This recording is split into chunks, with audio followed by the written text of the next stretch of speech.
Hi, everyone. Welcome to Flock Talk. I'm Erin Morgan. And I'm Tom Lewis. And we work for the farmer members of the Ontario Sheep Farmers Organization. This week, we are discussing marketing with Linc Farms operator Juliet Orazetti, who previously ran a sheep grazing business within a vineyard in Niagara-on-the-Lake in Ontario. Welcome, Juliet, and thank you for joining us. Hi, guys. Thanks for having me. So tell us a little bit about Linc Farm and the operation you ran in Ontario for several years before moving out east to Nova Scotia. Yeah, so we started up Linc Farm in 2015. We'd been in university and then decided we wanted to try farming rather than continuing on in academia. So we started out in 2015 with a flock of about 50 sheep, and then we added some pigs the next year, then we added some chickens, and then the next year we added some cattle. So in the end, we were supplying a lot of protein. It was all direct marketed. About 95% of it went straight to our customers, and our customer base was mostly between Niagara and Toronto, although we did have some people that came from further than that. And we distributed all through farmers markets initially, and then all through delivery in the end, with a real focus on grass-fed, regenerative agriculture, all those buzzwords, sustainability. And we really were pushing it towards, the foodie sort of customer base that we had developed. So, Juliet, what piqued your interest? Why did you choose the direct-to-consumer sales model? Well, to begin with, partly it was to do with, just having finished university. We had a small budget to start with. And partly it was ideological. We were quite optimistic and, bright-eyed and bushy-tailed back then. And we wanted to, really get to know our customers and feed them and with the highest quality product we could. And so we wanted that connection with our customers. But yes, of course, we started with 50 sheep, and we started on, 60 acres. And of course, you need cash flow. So getting the maximum income from a small land base and small number of animals was really important to begin with. And of course, it also gave us the opportunity to educate our customers, to help them to understand why supporting us was a good idea and an important idea. And not just us, but other farmers like us or other farmers in the area. So for those looking to get into this type of sales model, you've kind of talked about how did you get started, but maybe can you build on that or any recommendations? Sure, yeah. So farming for me had started out as a summer job when I was in university. I was looking after this flock of sheep and got hooked. So that's really how I got into farming to begin with. We're not quite first generation farmers, but it skipped a generation, both for Martin and myself in our families. So summer job was a great way to get, a bit of a practical knowledge base. And then the farmers markets really were important for getting to know our customers and getting them to know us and to understand what we were doing. And then, of course, that only goes so far. Social media is invaluable, as I think everyone understands these days. But you can't just expect people to, look at these pretty pictures or interesting facts and be committed to you just that there. So an email newsletter is probably the most important thing for anyone that wants to be direct marketing. You can lose your Facebook page, you can lose your Instagram account for a number of reasons, and you can't control exactly who sees your media there. But with an email list, you always have that list of customers. You'll never lose them unless, of course, you piss them off. But that's super important. And then restaurants and word of mouth, they sort of go hand in hand.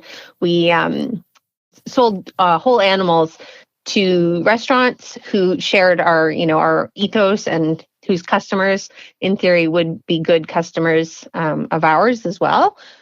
And when you've got a good product, people like to. Well, it kind of goes both ways. People like to brag about this wonderful thing that they've found, But we sort of had to be careful at some points because, there's always this scarcity model in your advertising, or often in your advertising. And if people get nervous that you're going to sell out, they're not going to share with their friends how they can get it too. So we sort of had to fight with that balance. But it's very important, that people hear from their friends that they trust, that they can support you as well. So I'm assuming that the relationship with a processor is very important when you're doing direct-to-consumer sales. Can you tell us a little bit about the relationship that you had with? Did you have one processor, more than one processor, and what did they do for you? Oh, you are absolutely right, Erin. We tried several, and I've got to say, for anyone who is, thinking that this is going to be a super easy way to make a few extra bucks on your farm, the processor was one of the reasons that we are no longer doing direct to customer marketing at the moment. It was probably the most stressful part of the whole business. So, like I said, we tried a few. There were two that we liked, and in the end, we only were using one who could process all of our animals, and they would have picked them up for us, but in the end, we delivered to them, and they delivered the frozen, vacuum sealed, labeled product back to us, which was a huge benefit. It was that was definitely one of the bottlenecks is actually in handling the finished product in the end. So having a processor that can do all that is a huge weight off. Also, at the scale that we were, we were booking our appointments, 6 to 9 months out, which is actually shorter than a lot of people do with small processors. But we also had the flexibility to change it from sort of with a week's notice often, because they knew that the bulk numbers that we were going to be passing through their facility. So that really helped. In the end, what made things run more smoothly was sending larger batches of one species at a time. So, we'd send pigs this week, and the next week we'd send lambs, and the next week it would be cattle, rather than trying to have fresh product of all three species, every week or every few weeks. That was a huge improvement in terms of getting what we wanted in the end. And the other really big important thing for us, at least, was access to a cold storage facility, because we started out on a small land base, and we were 100% renting all of our lands, barns, everything. We were really lucky to have access to cold storage, where the butcher would deliver pallets of meat directly, and I'd go and pull from there to fulfill orders. It's a bigger part of the whole business than you'd imagine, is the actual order fulfillment. And another big challenge with the processing is just the price of processing. It really takes a chunk out of what you're charging your customer in the end. But of course, you get what you pay for. So having a good processor, even if they are expensive, can really be worth it in the end. So switching over to technology, what technology did you use to assist with sales? Are there any suggested platforms or advice there for producers looking to get into direct-to-consumer sales? Yeah, absolutely. I mean, like I said, email is super important, and that's where we started. It was 100% email-based. I had, people would write down their email address, and I'd send them a weekly or a bi-weekly newsletter. And I really can't stress enough how important that is. You can, it doesn't have to be long. It doesn't have to be a blog, but, a paragraph about what happened at the farm that week that is going to help them connect to you and to the farm is super important. So that email list, newsletter, really important. Social media, of course, also super important, because the more often that they see your name and have a positive interaction with your farm, the more connected they're going to be to you. And then just from a purely logistical standpoint, we use a company called Local Line. They're actually based in Kitchener, I believe. And they specialize in direct-to-consumer sales for farmers. and they have all sorts of different capabilities in their platform for, if it's for vegetables, if it's for bulk orders. They started doing subscriptions this year, or if it's meat by the pound. So we've been we worked with them for a couple of years before we moved, and it was quite the game changer. I had used Square before, which is quite good, but if you want to be accurate in your pricing, they're trying to sell t-shirts and things like that. So Localine is great. There are other ones out there. There's Gray's Cart and some bigger American models that at a bigger scale, I think those are fantastic also. But can't say enough good stuff about Localine, really. That's amazing. So talk to us a little bit more about marketing. So when it comes to, branding, when it comes to pricing, what did you learn along the way about promoting your product and how to position it in the marketplace? Yeah, this one is really interesting, and it's become a bit of a side passion of mine. Although, I didn't go to business school, I studied genetics. This was all new to me to begin with. There are some great podcasts out there that I really can't recommend enough, and some really good social media accounts for marketing for farmers specifically. And it's interesting. It does take some thought before you start. You really need to think about what you want to be telling your customers and who those customers are. Like, you sort of need to be tailoring your message to who you think is going to buy your product, and doing a bit of market research can't hurt. I have no problem admitting that I'm not saying that we made a mistake necessarily, but from the very beginning of our marketing journey, farming journey, we were very strong in our use of not just buzzwords, but, ethos and talking about why we do what we do. So, those were things like 100% grass-fed, high welfare, things like that, and single source. Like, our slogan was born and grazed in Niagara-on-the-Lake. So we only sold animals that we raised ourselves on the farm, more or less from birth. When we did the cattle, it was, they came from another farm, and we raised them from weaning to slaughter. But if you change your practices several years down the line, you're going to have to explain that to your customer too. So just think about that when you're getting started. Is this how you're going to be doing things for the foreseeable future? How flexible are you going to be? So, of course, the big buzzwords that catch people's attention, back when we started, it was all about sustainability. And then, it moved into the regenerative agriculture, grass-fed, local, high welfare. Those are all the big words, your hashtags that you can be talking about. And it's what people want to see, I think, when they're looking for this type of product. It's not, it's not your typical Costco, Walmart shopper who's, actively seeking out local lamb specifically. Social media, like I said, super important just for getting out there and getting in people's faces, finding new people, shareable content, that kind of thing.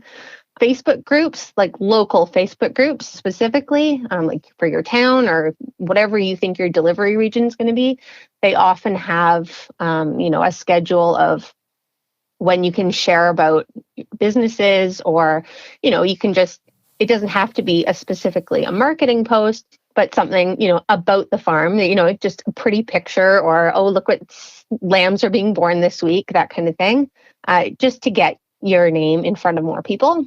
And then if you have the opportunity, partnerships with other local retailers or other farms can be super helpful. Like I said, in the end, we were selling lamb, pork, beef, and eggs, which is a lot for two people. So if you can partner with someone who's already raising another high quality product that has a similar background or ethos to you, you're really going to be sharing the load in terms of marketing, which, you can double your customer base essentially if you can partner up with somebody else who's already got an existing customer base. So looking back, any lessons learned? Oh, yes, absolutely.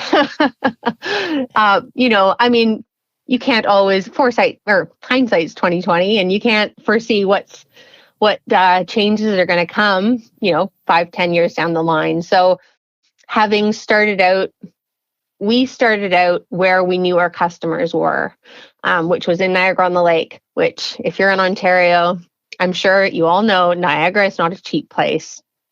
So we had the customer base who could afford our product, but we couldn't afford to be there in the end.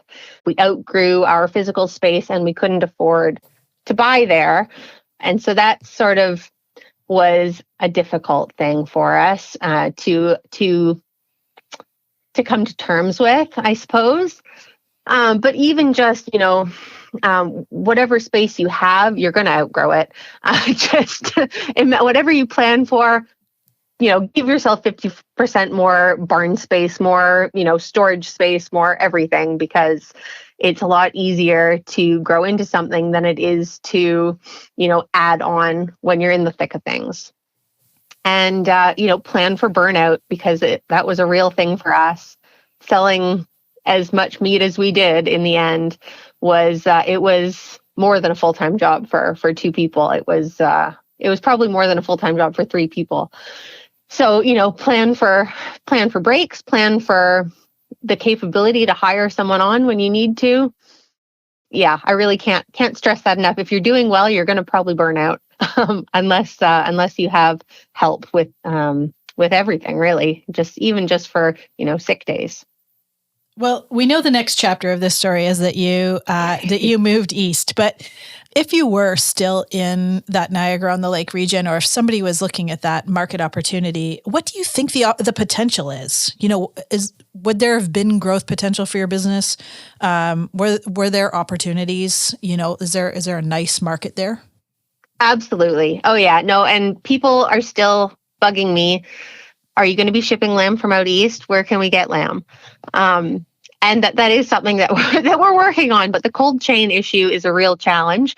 And there's plenty of lamb to be had in Ontario. So I'm, trying to spread the love. But it is a challenge for sure. It takes a bit of work, but there's definitely the demand, like without question. In the end, we were direct marketing. We had up to 175 ewes in the end, from a quite prolific flock. And I'd say we were direct marketing, well over 200 lambs a year. So it's I wouldn't discourage anyone from giving it a try, especially if you already have, a bit of a relationship with the processor. Certainly reach out if you can find another farm that's maybe they're just selling beef or they're selling pork or whatever. Get in there with them, give it a try. You don't have to start from scratch necessarily, just to to see if it's going to work for you. And does it pencil out? Because I know that would be the next question. If I were looking at this market, how does it pencil out? Yeah, well, the wonderful thing about lamb is that it's already a high-end product. And like I said, the butchering fees, especially on lamb, are quite high because it is a smaller animal. So, it's going to depend a bit on your breeds and on, how large a lamb you are raising. But it definitely makes sense. So, if on average, let's say someone makes $200 selling a lamb live through the stockyard, you can definitely double that, I would say, by selling it direct. You have to consider how you're going to sell it, because there is the infrastructure, there's the time, and the time to actually get it to the customer. So, some people will have it, they'll deliver it to the butcher, and the butcher takes care of the ordering, and the customer picks it up at the butcher and pays the butcher. That's super easy. Maybe you're not going to get quite the markup there as if you were to do all the customer service yourself, but that is definitely a challenge. And if that's not your strong suit, if you can't deal with people and deal with the education, maybe that's not the right choice for you, because, if you're selling individual cuts or if you're selling a whole lamb, there's definitely going to be an education curve for the customer, for you, for the processor. And it's a challenge, but it can be worthwhile when you have an existing relationship with someone. And, you have to teach that person, but once they know, they'll stick with you as long as, they're happy with the product. So here's a question. Now that we're on the other side of the pandemic, can you speak to us about how the pandemic impacted your business? Yeah, I mean, it was an interesting time for everyone, no doubt. We were really lucky in that we had started our delivery route, in addition to the farmers markets, the year before the pandemic started. So when the farmers markets closed, we already had that email list and we had a delivery route, and we just sort of ramped everything up. So, I mean, it's hard to sort of, or maybe it feels wrong to say it was a really good thing for us. Of course, there was the SEBA loan, which also helped us to do some expanding at the time. And then, with more people cooking from home, there was just increased demand. So, we had the time freed up from farmers markets. We could do more deliveries, and we really took advantage of that. And actually, we never went back to farmers markets after that because, when you're doing deliveries, it's a guaranteed sale. You don't go out unless you've got the sale, and the weather is not not so much of a factor, and the time of year is not so much of a factor because people are happy to eat lamb year round. Mm-hmm. Amazing. So now we're on to the part of the story where you move east. And Yes. and so we're really curious about that decision to move to Nova Scotia, and tell us about how your business model has changed. Are you still selling products direct to consumer, or have you changed your farm model completely? Yeah, it's been quite the change. We never planned to move. I mean, we looked a little bit outside of Ontario, like in BC, because that's where my family's from, when we were looking for farms. And, Facebook being what it is, we just saw the ad for the perfect farm, and, it was the right time and not necessarily the right place, but it was the right farm for us. So we sort of jumped on it.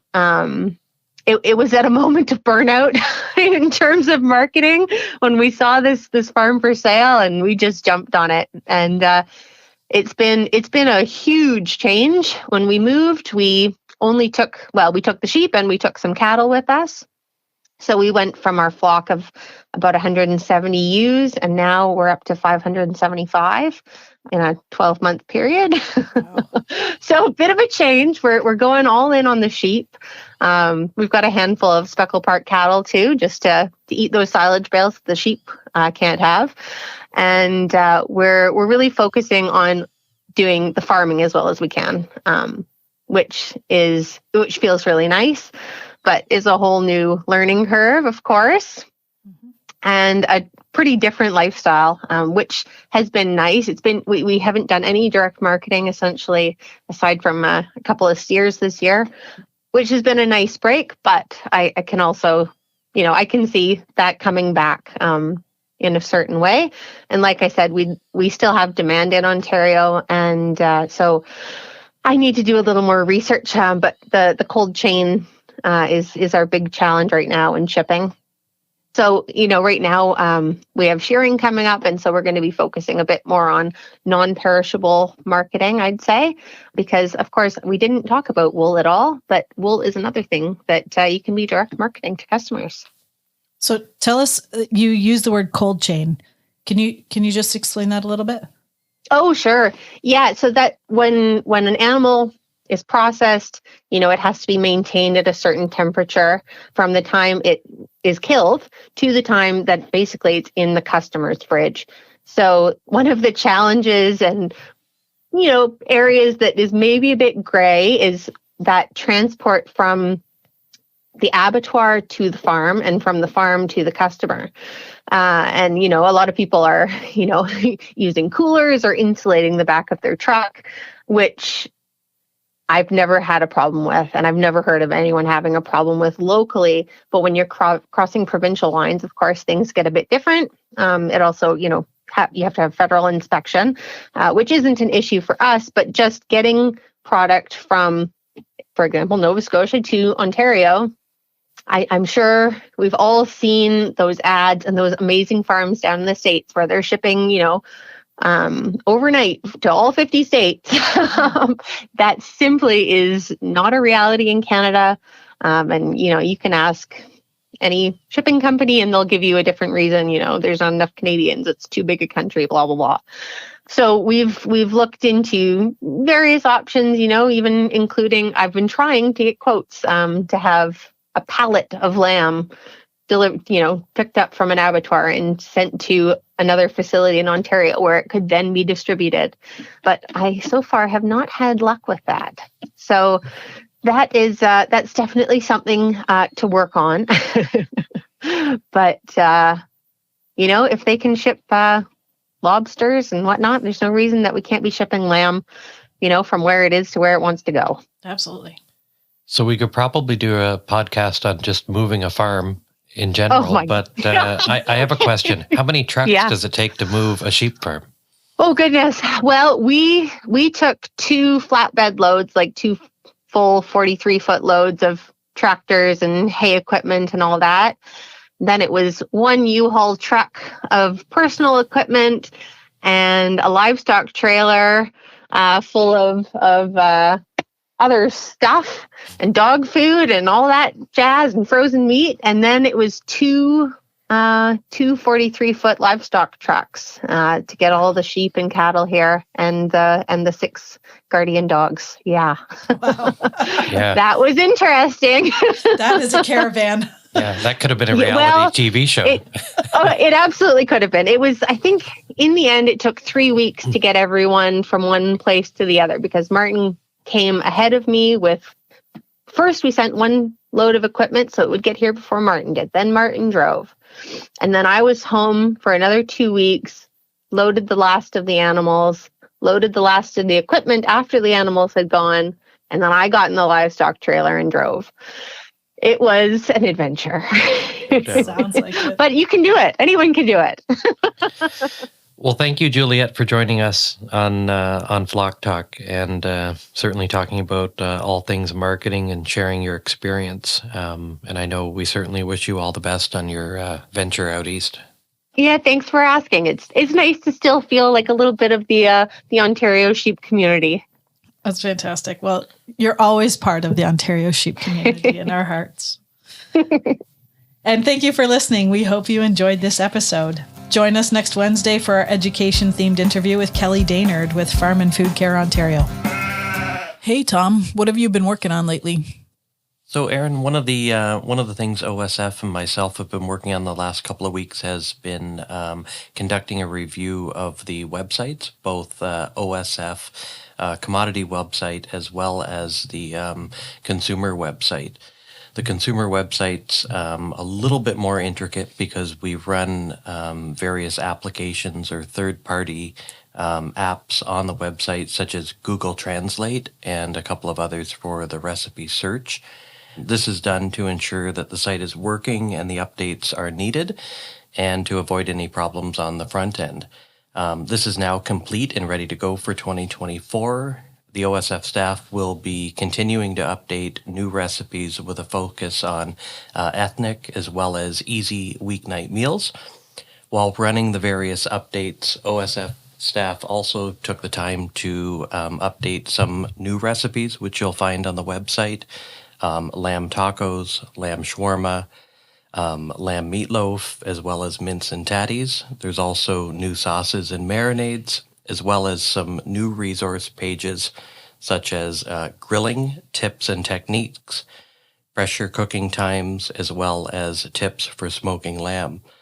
OSF will continue to be looking into this as well as creating new recipes into 2024 and beyond, as well as featuring our spring-summer barbecue campaign. Really cool. And I tried the lamb Wellington over the holidays and it was amazing. And that website is lambrecipes.ca. So, Erin, can you tell me a little bit about some other things going on at OSF? Well, in advocacy, our top priority is to work with our partners in the Ontario Agricultural Sustainability Coalition, which are grain farmers, beef farmers, fruit and vegetable growers, Ontario pork, and Ontario veal farmers, to increase the province's investment in the risk management program. Sheep farmers have a static portion of the existing funding envelope, and in 2023, enrollment in RMP by sheep farmers increased by 18%. The total pounds of lamb production enrolled in the program has grown from 4.5 million in 2020 to over 8 million enrolled in 2023. Our organization is very concerned with ongoing participation in this very valuable program if payment prorations continue to worsen. OSF is working with our OASC partners to increase the provincial government contribution to the risk management program by an additional $100 million. If you enjoyed our podcast, please subscribe through your podcast app to receive alerts for future episodes, and please share our podcast with your friends. For more Ontario Sheep Farmers content, follow us on social media at Ontario Sheep Farmers on Instagram and Facebook, and at Ontario Sheep on X, formerly Twitter. And visit our website at ontariosheep.org.